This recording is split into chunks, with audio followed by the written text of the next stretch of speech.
അങ്ങനെ എന്നെ എവിടെയോ ആക്കിയിട്ട് ആ ബസ് അങ്ങ് പോയി. ഞാൻ ബുക്ക് ചെയ്ത ഹോട്ടൽ കുറച്ചപ്പുറത്താണ്.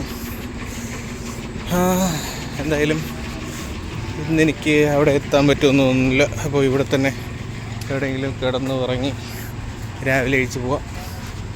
അത് മാത്രമേ ഇനി നടക്കൂ.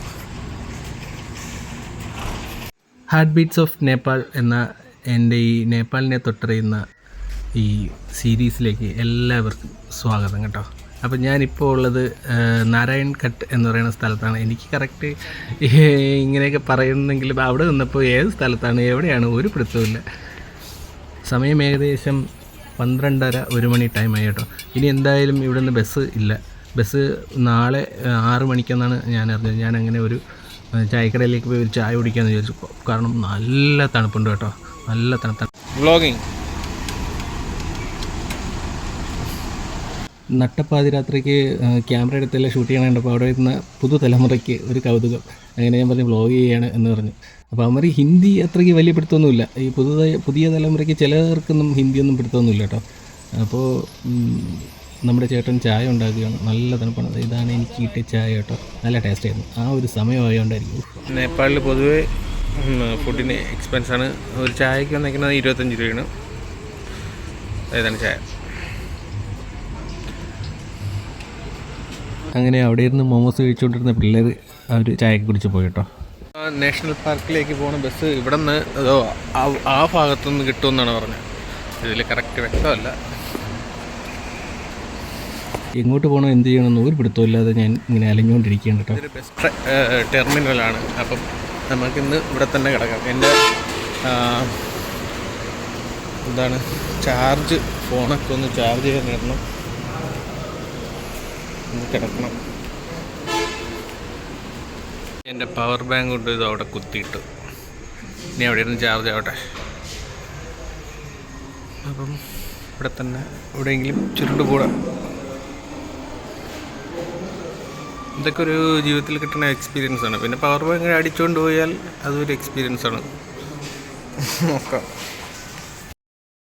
ഞാൻ ബുക്ക് ചെയ്ത ഹോട്ടലിൽ വിളിച്ച് ചോദിച്ചപ്പോൾ അവിടെ നമ്മൾ പേ ചെയ്തിട്ടില്ലായിരുന്നു, അല്ലാത്ത ബുക്കിംഗ് ആയിരുന്നു. അപ്പോൾ അവിടെ വേറെ ആളായെന്ന് പറഞ്ഞു. പിന്നെ ഇനി കുറച്ച് നേരം കൂടെ ഉള്ളൂ നേരം വിളിക്കാൻ. ഏകദേശം 3 മണി അടുപ്പിച്ചായി. അപ്പോൾ ഇനി അവിടെ പോയിട്ട് കാര്യമില്ല. അപ്പോൾ ഇവിടെ എവിടെയെങ്കിലും ചുരുണ്ട് കൂടാമെന്ന് വിചാരിച്ചു. പിന്നെ ഒരുപാട് പേര് കിടക്കുന്നുണ്ട്. ഞാൻ ഇതേപോലെയൊക്കെ ഒരുപാട് കിടന്നിട്ടുണ്ട്. പിന്നെ ഇതെല്ലാം ഒരു എക്സ്പീരിയൻസ്. നോക്കാം. സത്യം പറഞ്ഞാൽ ഒരു ട്രാവലർ ഏതൊരു സാഹചര്യത്തെയും നമ്മൾ തരണം ചെയ്യാൻ പഠിച്ചിരിക്കണം. നമുക്കെപ്പോഴും നമ്മുടെ കൂടെ നിൽക്കും എന്നുള്ളത് നമ്മുടെ മലയാള മനോരമ മാത്രമാണെന്ന് ഇപ്പോഴാണ് എനിക്ക് മനസ്സിലായത്. അത് ഞാൻ തറയിൽ വിരിച്ചു കഴിഞ്ഞു. മലയാള മനോരമ പത്രം നാട്ടിൽ നിന്ന് കൊണ്ടുവന്നതാണ്. ഒരു വഴിക്ക് പോവുകയല്ലേ എന്ന് കരുതി അതിപ്പോൾ ഉപയോഗപ്പെട്ടു. അപ്പോൾ ഇതിലങ്ങ് കിടക്കുക. അപ്പോൾ ഏതിൽ ട്രാവലിംഗ് പോകുമ്പോഴും ഒരു മലയാള മനോരമ പത്രം ചുരുട്ടിക്കൂട്ടി വച്ചേക്കുക. എപ്പോഴാണ് ഉപയോഗം വരണതെന്ന് പറയാൻ പറ്റില്ല. പിന്നെ ഞാൻ ഒന്നും നോക്കിയില്ല. മലയാള മനോരമ പത്രത്തിൽ ഏതോ ഒരു നാട്ടിൽ നേപ്പാളിൽ ഞാൻ വിരിച്ച് കിടപ്പ് തുടങ്ങി ഗൈസ്. അതാണ്, ഇതൊക്കെ ഒരു അനുഭവം അല്ലേ. ഇടയ്ക്കിടയ്ക്ക് എനിക്ക് നാണം വരും കേട്ടോ. ഞാൻ ഇങ്ങനെ ചുറ്റും നോക്കുക ആരെങ്കിലുമൊക്കെ വന്ന് എന്നെ തപ്പുന്നുണ്ടോ എന്നൊക്കെ. അപ്പോൾ ഇതാണ്. പിന്നെ നേരെ ചൊവ്വയൊന്നും ഉറങ്ങാനൊന്നും പറ്റില്ല കേട്ടോ, നല്ല കൊതുകായിരുന്നു. ഹായ്. അപ്പോൾ സമയം ഇപ്പോൾ ഏകദേശം 5 മണിയായി. ഇവിടെ ATM ഒക്കെ തുറക്കണമെങ്കിൽ 10 മണി ആവണമെന്നാണ് പറയണത്. പിന്നെ ഏതോ ഒരു ATM അങ്ങറ്റം എവിടെയോ കാണുമെന്നൊരു സൂചന തന്നിട്ടുണ്ട്. അപ്പോൾ അതാണ് CMT ഹോസ്പിറ്റൽ. അപ്പോൾ ഞാൻ അങ്ങോട്ട് പോയിക്കൊണ്ടിരിക്കുകയാണ്. വല്ലാത്തൊരു നാടാണ്. നമ്മളവിടെയൊക്കെ 24 മണിക്കൂർ എല്ലാ ATM തുറന്ന് വെച്ചേക്കത്തില്ലേ.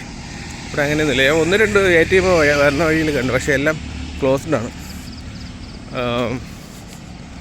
അങ്ങനെ ഞാൻ ATM നിന്ന് പൈസ എടുത്തു കേട്ടോ. ATM നിന്ന് പൈസ എങ്ങനെയാണ് നമ്മുടെ ഇന്ത്യൻ കാർഡ് വെച്ച് എടുക്കുന്നത്, എത്ര രൂപ ചാർജ് ആവും എന്നുള്ള ഒരു ഡീറ്റെയിൽഡ് ആയിട്ടുള്ള വീഡിയോ ഞാൻ സെപ്പറേറ്റ് ആയിട്ട് ചെയ്യാം കേട്ടോ. അപ്പോൾ അത് എല്ലാവർക്കും ഹെൽപ്ഫുള്ളാകും. എത്രയാണ് അവരുടെ സർവീസ് ചാർജ് ആയിട്ട് പിടിക്കുന്നത് എന്നൊക്കെ അതിൽ കാണും.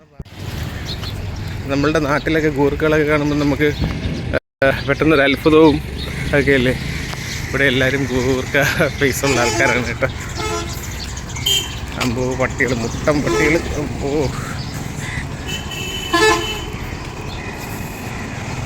കടയിലൊക്കെ ഫുഡിനൊക്കെ ഭയങ്കര റേറ്റാട്ടോ, ഒരു രക്ഷയില്ലാത്ത റേറ്റാണ്. അവിടെ നിന്നൊരു ഷെയർ ടാക്സി പിടിച്ചു. അപ്പം അതിൽ കുറച്ച് പേരുണ്ട്. നേരെ സൗര എന്ന് പറയുന്ന സ്ഥലത്തേക്കാണ് പോകുന്നത് കേട്ടോ. അവിടെ ഒരു നാഷണൽ പാർക്കുണ്ട്, അപ്പോൾ അത് കാണാനാണ് പോകുന്നത്. നല്ല തണുപ്പുണ്ട്. ഞാൻ ഈ കോട്ടൊക്കെ വലിച്ചിട്ടിട്ടൊക്കെ അറിയുന്നില്ല എന്നുള്ളത്. ഞാനിപ്പോൾ നാരായൺഘട്ടിൽ നിന്ന് ഒരു ഷെയർ ഓട്ടോ പിടിച്ചിട്ട് അവിടെ നിന്ന് സൗര എന്ന് പറയുന്ന സ്ഥലത്തേക്ക് പോയി. അവിടെ നിന്നാണ് ചിത്വാൻ നാഷണൽ പാർക്കിലേക്ക് പോകുന്നത് കേട്ടോ. അങ്ങനെ വണ്ടിയെടുത്ത് കുറച്ച് കഴിയുമ്പോൾ തന്നെ നല്ല നിബിഡമായ വനം എന്നൊക്കെ പറയില്ലേ, അങ്ങനെ ഉള്ള വനം രണ്ട് സൈഡിലും കാണാൻ പറ്റും കേട്ടോ. പക്ഷേ അത് കുറച്ച് ദൂരമേ ഉള്ളൂ. അത് കഴിഞ്ഞിട്ട് വീണ്ടും വില്ലേജ് സംഭവങ്ങളാണ്. നമ്മുടെ ഈ നേപ്പാളി ട്രിപ്പിൽ എനിക്ക് ട്രാവലിങ്ങിന് ഭയങ്കരമായ ബുദ്ധിമുട്ടുകൾ ഒന്നും ഉണ്ടായിട്ടില്ല കേട്ടോ. എല്ലാത്തും ഷെയർ ടാക്സി കാര്യങ്ങളൊക്കെ അവൈലബിൾ ആയിരുന്നു. ട്രാവലിങ്ങിൻ്റെ കാര്യത്തിൽ എനിക്ക് വലിയ ബുദ്ധിമുട്ടും കാര്യങ്ങളൊന്നും ഉണ്ടായിട്ടില്ല. ചെറുതായി ചാറ്റൽ മഴയും കാര്യങ്ങളൊക്കെ ഉണ്ടാകുന്നുണ്ട് കേട്ടോ. അത്യാവശ്യം നല്ല മൂടിക്കെട്ടിയ അന്തരീക്ഷമാണ്. അവിടെ ചെന്നിട്ട് എന്താവുമോ എന്നറിയത്തില്ല. ഞാനങ്ങനെ സൗര എന്ന് പറയുന്ന സ്ഥലത്ത് വന്നിറങ്ങി. അവിടെ നിന്ന് വേറൊരു ഷെയർ ടാക്സി പിടിച്ചു കേട്ടോ. ആളൊന്നും വന്നില്ല. ഇവിടുത്തെ ഭാഷയൊന്നും ഒരു പിടുത്തമില്ല കേട്ടോ. ആൾക്കാർക്ക് ഹിന്ദി വളരെ കുറച്ചേ അറിയാവൂ. അവർ പറയണ ഹിന്ദി നമുക്ക് മനസ്സിലാകത്തില്ല. അങ്ങനെ ഒരു കുഴപ്പം കൂടെ ഉണ്ട്. എന്നാലും കുറേ ആംഗ്യഭാഷ നമുക്ക് മലയാളികൾക്കറിയാമല്ലോ. പിന്നെ ആംഗ്യഭാഷയിലൊക്കെ അഡ്ജസ്റ്റ് ചെയ്യും. ഞാൻ രാവിലെ ഒന്നും കഴിച്ചില്ല. പിന്നെ ഇന്നലത്തെ ഉറക്കം അങ്ങനെ ആകെ പെട്ടിരിക്കുകയാണ്. ഞാനിങ്ങനെ സൗരയിൽ നിന്ന് നമ്മുടെ നാഷണൽ പാർക്ക്, അതായത് ചിത്വാങ് നാഷണൽ പാർക്കിലേക്ക് പൊയ്ക്കൊണ്ടിരിക്കുകയാണ് കേട്ടോ. അവിടുത്തെ പ്രത്യേകത എന്താണെന്ന് പോലും എനിക്കറിയത്തില്ല. സീരിയസ് ആയിട്ട് പറയാം, എനിക്ക് ഈ പോകുന്ന പോക്കിൽ പോലും അറിയത്തില്ല. ഇങ്ങനെ ഒരു നാഷണൽ പാർക്ക് ഉണ്ടെന്നറിഞ്ഞു ഞാൻ പൊയ്ക്കൊണ്ടിരിക്കുന്നു. ഈ കാണുന്ന സ്ഥലത്തുനിന്ന് നമ്മൾ സൗരയിൽ നിന്ന് ഏകദേശം ഒരു 8 കിലോമീറ്റർ ഉണ്ട് കേട്ടോ ഇവിടെ നാഷണൽ പാർക്കിലേക്ക്. മറ്റേ ഈ ചൗരയിൽ നിന്ന് ഞാൻ ഈ പേരുകളെല്ലാം നമുക്ക് മൈൻഡിലൊന്നും നിൽക്കുന്നില്ല. ഞാൻ ഇപ്പോൾ വണ്ടി കയറിയ സ്ഥലം വരെ എനിക്ക് വരാൻ വേണ്ടി ഷെയർ ഓട്ടോയ്ക്ക് ആയത് 50 രൂപയാണ്. അതായത് നമ്മുടെ നാട്ടിലെ ഒരു 30 രൂപ 35 രൂപ ആ റേഞ്ച്. അല്ലാതെയൊക്കെ വണ്ടി വിളിച്ച് ഞാൻ ഇവിടം വരെ വരണമെന്ന് പറഞ്ഞപ്പോൾ അവർ പറഞ്ഞത് 1000 രൂപയാണെന്ന്. 1000 രൂപ എന്ന് പറയുമ്പോൾ അതിനനുസരിച്ച് നമുക്ക് കുറയും. ഒരു 800 രൂപ 750 ആ ഒരു റേഞ്ചൊക്കെ വരും. അപ്പോൾ അല്ലാതെയൊക്കെ ഭയങ്കര തേപ്പാട്ടോ. ഇവിടെ വന്നിട്ട് ഓട്ടോയൊന്നും വിളിക്കുകയും ചെയ്തതെന്നാണ് എൻ്റെ അഭിപ്രായം. ലോകത്തില്ലാത്ത റേറ്റായി അവർ പറയുന്നത്. കൊന്നുവിടും.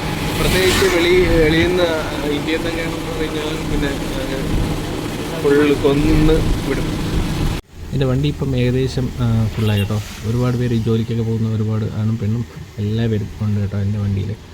അപ്പോൾ ഓരോ കാഴ്ചകൾ ഇങ്ങനെ സൈഡിലുള്ള ഓരോ കാഴ്ചകൾ കണ്ട് ഞാനിങ്ങനെ ഇരിക്കുന്നു. നല്ല തണുപ്പുണ്ട്. തണുപ്പ് എക്സ്ട്രീം തണുപ്പാണ് കേട്ടോ.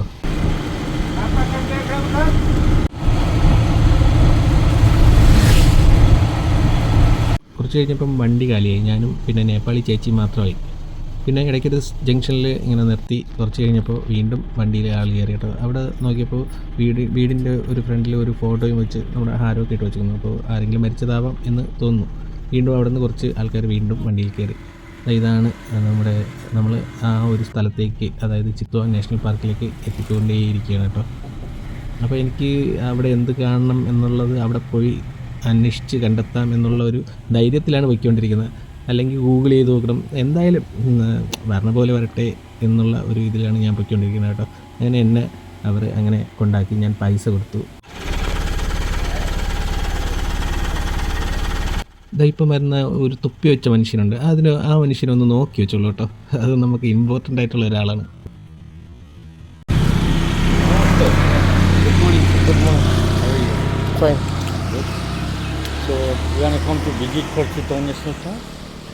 അപ്പോൾ ആ മനുഷ്യനൊന്ന് ശ്രദ്ധിച്ചല്ലോ. ആ മനുഷ്യൻ്റെ കൂടുതൽ വിശേഷങ്ങൾ നമുക്ക് അടുത്ത എപ്പിസോഡിൽ ഞാൻ എന്തായാലും പറയുന്നുണ്ട്. അപ്പം ഞാൻ അവിടെ എത്തിയപ്പോഴേക്കും ഇന്നൊരു ഗൈഡ് വന്ന് കണ്ടു കേട്ടോ. ഗൈഡ് വന്ന് ഇവിടെ കുറേ കാര്യങ്ങളുണ്ട്, കാണാനുണ്ട്, കാര്യങ്ങളൊക്കെ ഇങ്ങനെ പറഞ്ഞുകൊണ്ടിരുന്നു.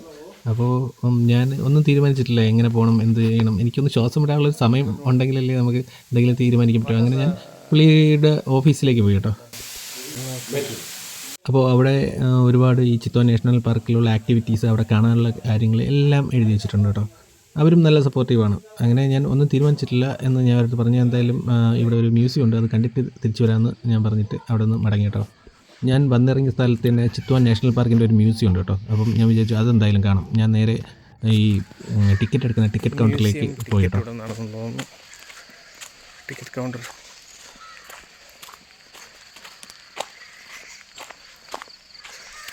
म्यूजियम कब ओपन ओपन हो जाए ഓക്കെ. അപ്പോൾ ആദ്യം ഞാൻ വന്നിരിക്കുന്നത് മ്യൂസിയത്തിലേക്കാണ്. Wildlife display and information centre.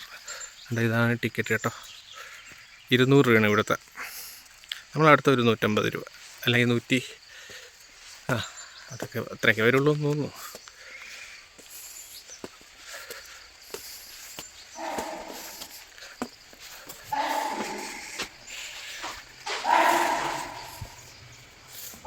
ആ തുമ്മൽ കേട്ട് പേടിക്കേണ്ട, തുമ്മലിൻ്റെ അവകാശിയെ ഞാൻ എന്തായാലും കാണിക്കുന്നുണ്ട്.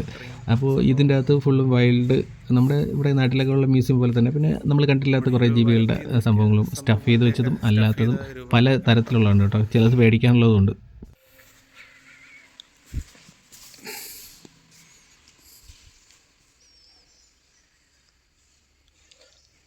ഇത് മറ്റേ പുലിയിലേക്ക് എന്താ റഡാർ ഘടിപ്പിക്കുന്ന അതിൻ്റെയൊക്കെ സംഭവങ്ങളാട്ടോ. കാട്ടുപോത്തിനെ പിടിച്ചത്.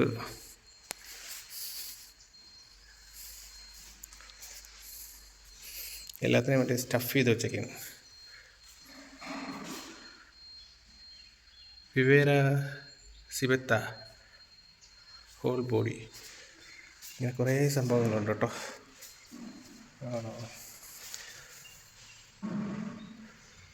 ഇതിൻ്റെ എല്ലാത്തിൻ്റെയും ശാസ്ത്രീയ നാമമാണ് എഴുതി വെച്ചേക്കണ. ആ കോമൺ നെയിമും ഉണ്ട് കേട്ടോ. Phishing cat.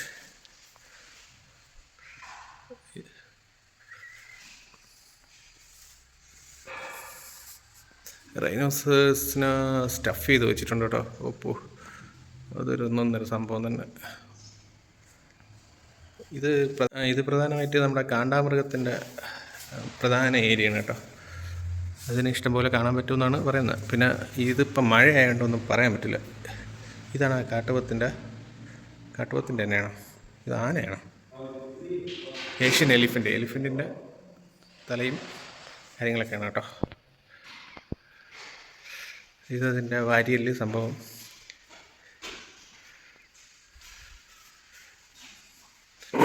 എലിഫൻറ്റിൻ്റെ കുഞ്ഞ്.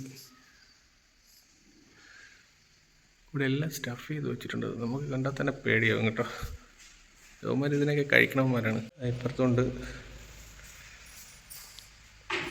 ഞാൻ മാത്രമേ ഉള്ളൂ ഇവിടെ. പിന്നെ അത് തുടയ്ക്കുന്ന ഒരു ചേച്ചി.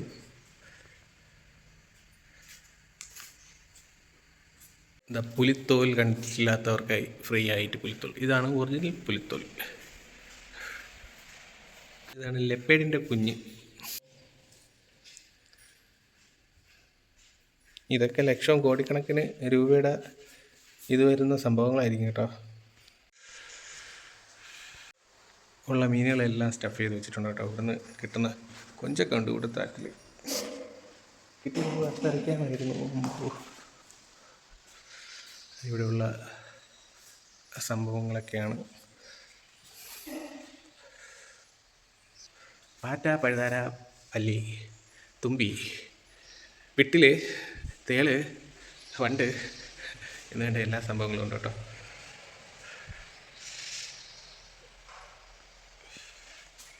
ബട്ടർഫ്ലൈസ്, നേരത്തെ ബട്ടർഫ്ലൈസാണ്. പെരുമ്പാമ്പിനെ കണ്ടാൽ തന്നെ പേടിയാണ് എൻ്റെ പൊന്നോ. മുതല ഇവിടുത്തെ വെള്ളത്തിലിറങ്ങിയാൽ ഉറപ്പായിട്ട് കടി ഉറപ്പാണ്. അതുകൊണ്ട് വെള്ളത്തിലോട്ട് പോകണമെന്നുള്ള എൻ്റെ ആഗ്രഹം ഞാൻ ഉപേക്ഷിച്ചു. ചീങ്കണ്ണി.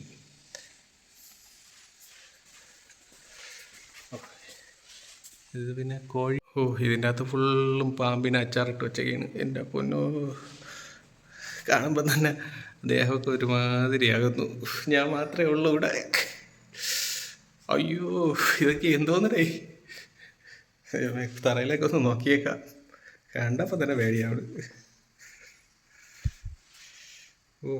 നമ്മൾ കണ്ടിട്ടില്ലാത്ത ഐറ്റംസ്. സീരിയസ് ആയിട്ട് കണ്ടപ്പോഴേ പേടിയാണ്. എനിക്ക് അതിൻ്റെ അടുത്തോട്ട് പോകാനേ തോന്നുന്നില്ല. ഊഫ്, ഇന്ന് ഞാൻ മിക്കവാറും രാത്രി കിടന്ന് വിളിക്കും. ഇത് മാനിൻ്റെ ആണ് കേട്ടോ, ഞാൻ മാത്രമേ ഉള്ളൂ ഇവിടെ. ഇത് കണ്ട, ഇത് എങ്ങനെയാകുമ്പോൾ ഇങ്ങനെ ചുരുട്ടി ഏതോ കമ്പിലിരുന്ന് സമാധിയായ പാമ്പാണെന്ന് തോന്നുന്നു. കമ്പൂരി കളഞ്ഞിട്ട് പാമ്പിനെ മാത്രമേ ഇട്ടേക്കണേന്ന് തോന്നുന്നു. ഇത് അറിയാലോ, പാമ്പിൻ്റെ ചട്ട. കൂടെയും പാമ്പ് കൂടെ നിന്ന് എങ്ങനെയും ഇറങ്ങാനിരിക്കും. അപ്പോൾ എനിക്ക് വയ്യ. കുരുവിക്കൂട്. ഒരുവിധപ്പെട്ട എല്ലാ ജീവികളും ഇവിടെ സ്റ്റഫ് ചെയ്ത് വെച്ചിട്ടുണ്ട് കേട്ടോ. അപ്പോൾ ഇതെല്ലാം കണ്ട് ഞാൻ നടക്കുമ്പോഴും അറിയുന്നില്ല, ഇവിടെ നിന്ന് പുറത്തിറങ്ങുമ്പോൾ എനിക്ക് ബിഗ് ഒരു വലിയ സർപ്രൈസ് കാത്തിരിപ്പുണ്ടെന്ന്. സർപ്രൈസ് എന്ന് പറഞ്ഞാൽ ഞാൻ ഞെട്ടിപ്പോകുന്ന ഒരു സർപ്രൈസ് കാത്തിരിക്കുന്നുണ്ടെന്ന് എനിക്കറിയത്തില്ലായിരുന്നു കേട്ടോ. അപ്പോൾ ഇതൊക്കെയാണ് ഇതിൻ്റെ അകത്തെ കാഴ്ചകൾ. മുട്ടകൾ, എല്ലാ സാധനങ്ങളും, ഓൾമോസ്റ്റ് എല്ലാ ജീവികളും, നമ്മളെ ഏഷ്യയിൽ കാണപ്പെടുന്ന എല്ലാ ജീവികളും ഇതിൻ്റെ അകത്ത് തന്നെ ഉണ്ട് കേട്ടോ. പലതിൻ്റെ മുട്ടകൾ, കാര്യങ്ങൾ. പക്ഷേ ഞാൻ ഇതൊന്നുമല്ല എന്നെ എക്സൈറ്റഡ് ആക്കിയത്. ഞാൻ ഇവിടെ നിന്ന് വെളിയിലേക്ക് ഇറങ്ങിയപ്പോൾ ഉള്ള ഒരു സംഭവമാണ് എന്നെ എക്സൈറ്റഡ് ആക്കിയത് കേട്ടോ. അത് ഇതാണ്, നമ്മുടെ ആരൊക്കെയോ കൊണ്ടുപോകുന്നു, എവിടെയൊക്കെയോ എന്തൊക്കെയോ ആക്കുന്നു, ഒരു പിടുത്തമില്ല. അപ്പോൾ നമുക്ക് ബാക്കിയുള്ളത് അടുത്ത എപ്പിസോഡിൽ കാണാം കേട്ടോ. ആ എക്സൈറ്റ്മെൻറ്റ് എന്താണെന്ന് ഞാൻ അടുത്ത എപ്പിസോഡിൽ പറയാം. ഓക്കെ, അപ്പോൾ സബ്സ്ക്രൈബ് ചെയ്യാത്തവർ മറക്കാതെ സബ്സ്ക്രൈബ് ചെയ്യുക. ഓക്കെ, അടുത്ത എപ്പിസോഡിൽ കാണാം. ബൈ.